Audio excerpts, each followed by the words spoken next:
Hello, I'm Dr. Salos. Last time I told you about blood sugar controlling foods and how to eat them, right? If you overlooked it, please look for it. Do you know how many individuals have diabetes worldwide? As of 2021, there are 540 million people. That represents more than one in every 10 adults. Did I explain in the previous video that we need to be rigorous with pre-diabetes as well? But where should you place your goals if you have diabetes? The American Diabetic Association has established the following diabetic objective values. Fasting blood sugar ranges from 80 to 130, and glycated hemoglobin is less than 6.5%. Here are the blue and red teams. Blues believes that diabetes control can be modestly eased. Reversely, Reds believes that it must be done strictly. Now, the battle begins. When it comes to diabetes scores, isn't it evident that the lower the better? What makes diabetes so scary? It goes without saying that careful diabetes management can minimize the risk of stroke, heart attack, renal disease, and neuropathy, eye disease. This common sense was established 25 years ago, according to the findings of a clinical trial involving 4,000 British diabetic patients. They observed a difference in complications 10 years later between an intensive treatment group with a glycated hemoglobin of 7 or less and a control group with a high glycated hemoglobin of 8. Microvascular problems such as eye, kidney, neuropathy were 25% lower in the treatment group, so diabetic patients will need a lot of medicine. Wow, wait a minute. Have you seen the most recent study, which revisited the studies you referenced after a long time?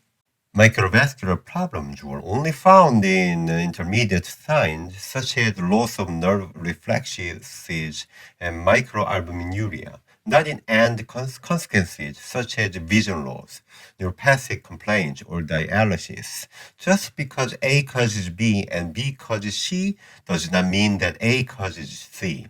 A complete study of 13 clinical trials came to the same conclusion. Even if diabetes levels were greatly reduced, there was no improvement in microvascular health. And what about cardiovascular health? The greatest medical journal, NEJM, cannot possibly be unknown to you, can it? Take a look at the clinical trial that aims to treat 10,000 Canadian and American patients with 8% glycated hemoglobin. This indicates that the incidence of cardiovascular disease was 24% lower in the intensive treatment group, where the rate was reduced to 6.4% than in the control group, where the rate was kept loosely at 7.5%. Why do we take insulin and take diabetes medication? Isn't heart disease the main factor? Ultimately, it's better to have lower blood sugar after diabetes. Oh, you did conclude the book after reading barely half of it in school, right? Examine the research with more detail. Only mild cardiovascular problems were reduced by intensive therapy. Stroke was not prevented by it. What is most important, do you know? There was a 22% increase in the overall risk of death. This is in the group receiving intense therapy, where the glycated hemoglobin level was reduced to 6.4. There was a 35% rise in the chance of cardiovascular death as well. Isn't that shocking? So, after 3.5 years, the NEJM study that you described was discontinued. A thorough examination of 13 clinical trials revealed no advantage in terms of cardiovascular or all-cause mortality. Thus, it is necessary to re-evaluate the standard of diabetes control, which is generally understood to be lower the better. Oh, this is unrealistic. I genuinely thought that my education as a student or major was true. I feel like I've been asked for believing in this. Is that correct? If so, perhaps. Shouldn't we be stricter with younger diabetic patients? Or not necessarily. The prior NEJM study found that diabetes individuals under the age of 65 were more likely to die as a result of rigorous therapy. However, experts believe that it is preferable to manage young patients in their 30s to 50s strictly in accordance with the academic society's criteria. Of course, at this point, habit correction takes precedence over medication. What about this? Dementia. Diabetic individuals are predisposed to dementia, correct? So, wouldn't lowering blood sugar levels as much as possible reduce the likelihood of developing dementia?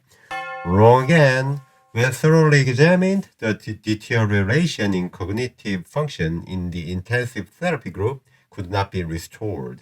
However, it is advisable to review the Swedish study to which you should refer.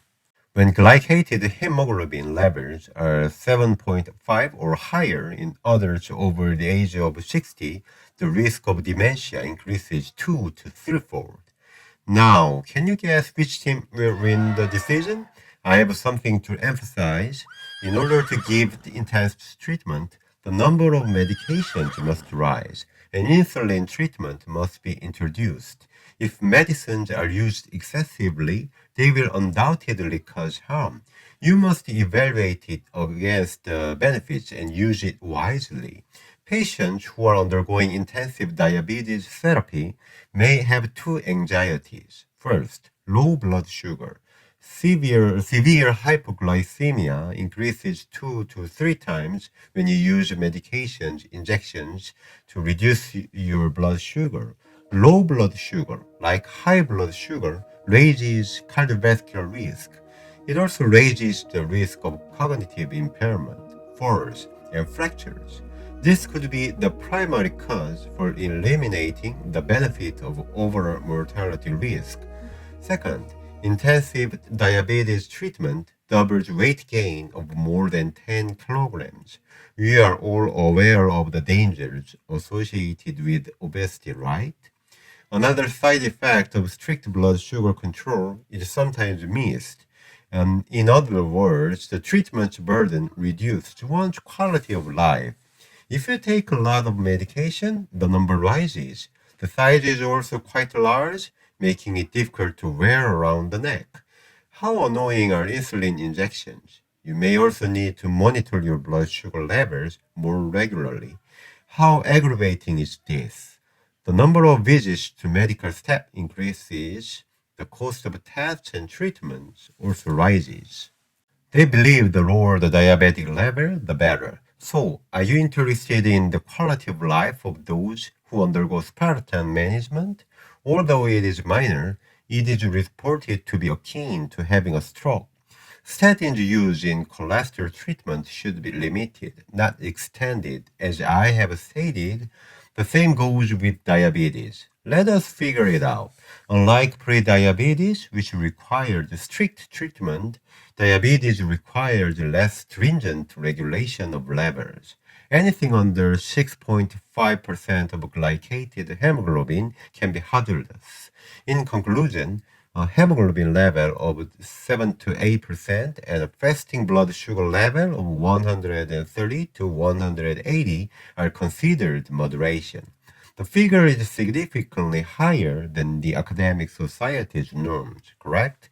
If we cut it down further, we can infer that 7 to 7.5% of hemoglobin and blood sugar levels ranging from 130 to 155 are moderate due to the previously indicated dementia risk. After being diagnosed with diabetes, please remember the need of moderation. The goal is to practice moderation by limiting medicines and managing habits. If you click subscribe and like, we promise to release more and better videos. Okay, for the sake of moderation in blood sugar control, salute.